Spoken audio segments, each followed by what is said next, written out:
తెలంగాణకు వచ్చే 3 రోజుల పాటు వర్ష సూచన ఉందని వాతావరణ శాఖ తెలిపింది. రుతుపవన ద్రోణి ప్రస్తుతం అమృత్సర్, పాటియాలా, ముజఫర్నగర్, ఖేరీ, వాల్మీకి నగర్తో పాటు అటు తూర్పు ఈశాన్య దిశలో అరుణాచల్ ప్రదేశ్ వరకు కొనసాగుతోంది. ఉదయం రాయలసీమ, దాని పరిసర ప్రాంతాల్లో సగటు సముద్ర మట్టం నుంచి 1.5 కిలోమీటర్ల ఎత్తులో ఉపరితల ఆవర్తనం ఏర్పడింది. నిన్న నైరుతి బంగాళాఖాతంలో ఉత్తర తమిళనాడు తీరం వద్ద ఏర్పడిన ఉపరితల ఆవర్తనం అదే ప్రాంతంలో సగటు సముద్ర మట్టం నుంచి 1.5 నుంచి 7.6 కిలోమీటర్ల మధ్య కొనసాగుతోంది. ఇక నిన్న 12 డిగ్రీల ఉత్తర అక్షాంశం గుండా తూర్పు మధ్య అరేబియన్ సముద్రంలోని దక్షిణ ప్రాంతం నుంచి దక్షిణ అంతర్గత కర్ణాటక, తమిళనాడు, బంగాళాఖాతం, దక్షిణ ప్రాంతం వరకు ఉత్తర దక్షిణ ద్రోణి కొనసాగింది. ఇవాళ ఇంచుమించు అదే ప్రాంతంలో సగటు సముద్ర మట్టం నుంచి 3.1 కిలోమీటర్ నుండి 7.6 కిలోమీటర్ల మధ్య ద్రోణి కొనసాగుతోంది.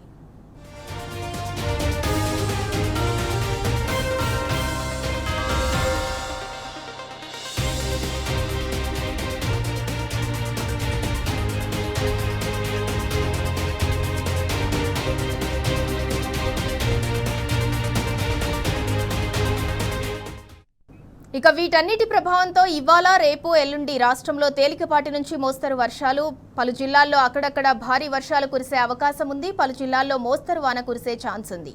ఇవాళ, రేపు, ఎల్లుండి రాష్ట్రంలోని చాలా జిల్లాల్లో ఉరుములు, మెరుపులు, ఈదురుగాలులతో కూడిన వర్షాలు పడే అవకాశం ఉన్నట్లు ఐఎండీ తెలిపింది. పలు చోట్ల తేలికపాటి నుంచి మోస్తరు వర్షాలు కురవనున్నాయి. రాష్ట్రంలో గంటకు 30 నుంచి 40 కిలోమీటర్ల వేగంతో ఈదురుగాలులు వీచే అవకాశం ఉందని వాతావరణ శాఖ హెచ్చరించింది.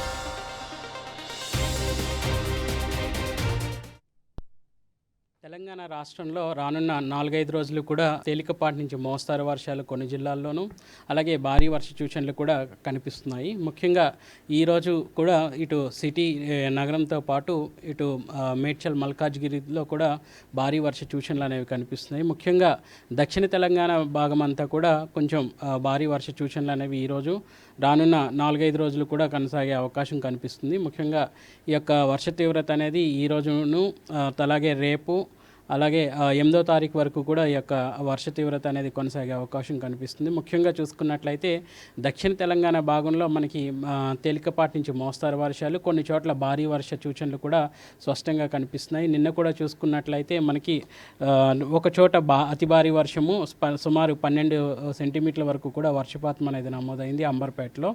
అలాగే 4 చోట్ల భారీ వర్షాలు కూడా నమోదైన కూడా చూడొచ్చు. షేక్పేటలో మనకి 11 సెంటీమీటర్లు, అలాగే చూసుకున్నట్లయితే అక్కింపేటలో మనకి మేడ్చల్, మల్కాజ్గిరిలో 8 సెంటీమీటర్ల వరకు కూడా ఈ యొక్క వర్షపాతం అనేది నమోదైంది. సిద్దిపేటలో కూడా 8 సెంటీమీటర్ల వరకు కూడా వర్షపాతం అనేది నమోదైంది. సుమారు 4 చోట్ల భారీ వర్షాలు, ఒక్క చోట అతి భారీ వర్షం కూడా మనకి నిన్న నమోదైన గణాంకాలు మనం చూడొచ్చు. ఈరోజు కూడా ఈ యొక్క వాతావరణం హైదరాబాద్లోనూ అట్లాగే మేడ్చల్, మల్కాజ్గిరిలో కూడా భారీ వర్ష సూచనలు అనేవి కనిపిస్తున్నాయి. ముఖ్యంగా దక్షిణ తెలంగాణలో మనకి ఎక్కువ యొక్క వర్షాలు అనేవి అధికంగా ఈరోజు కూడా నమోదయ్యే అవకాశం అయితే కనిపిస్తుంది. ముఖ్యంగా హైదరాబాద్, మేడ్చల్, మల్కాజ్గిరి, వికారాబాద్, సంగారెడ్డి, అలాగే చూసుకున్నట్లయితే మెదక్, కామారెడ్డి, ఇంకా నాగర్ కర్నూల్, వనపర్తి, జోగులాంబ, గద్వాల్ ఈ యొక్క జిల్లాల్లో మనకి అక్కడక్కడ భారీ వర్ష సూచనలు కూడా కొనసాగే అవకాశం అయితే కనిపిస్తుంది. ముఖ్యంగా ప్రస్తుతం రాష్ట్రం మీద కనుక చూసుకున్నట్లయితే ఇటు రాయలసీమ ప్రాంతం గుండా మనకి ఒక ఉపరితల చక్రవాకం అనేది కొనసాగుతుంది. దాంతోపాటు మనకి తూర్పు, పశ్చిమ ఒక ద్రోణి అనేది కూడా ఒక ద్రోణి ప్రభావం కూడా రాష్ట్రం మీద, దాని యొక్క ఇంపాక్ట్ కూడా రాష్ట్రం మీద ఉండడం వల్ల మనకి ఇట్లాంటి భారీ వర్షాలు అనేవి ఈ రానున్న 4 రోజులు కూడా నమోదయ్యే అవకాశం అయితే కనిపిస్తుంది. సో ఈ యొక్క వర్షాల తీవ్రత నిమిత్తమే ఈరోజు ఎల్లో కలర్ హెచ్చరికలు కూడా జారీ చేయడం జరిగింది. సో ఇట్లాంటి హెచ్చరికలు అనేవి ఈరోజు, రేపు సుమారు 8వ తారీఖు వరకు కూడా కొనసాగే అవకాశం కూడా రాష్ట్రం మీద కనిపిస్తుంది. ముఖ్యంగా చూసుకున్నట్లయితే దక్షిణ తెలంగాణ జిల్లాల్లో మాత్రం భారీ వర్ష సూచనలు అనేవి కొనసాగే అవకాశం అయితే రానున్న 4 రోజులు కొనసాగే అవకాశం అయితే కనిపిస్తుంది.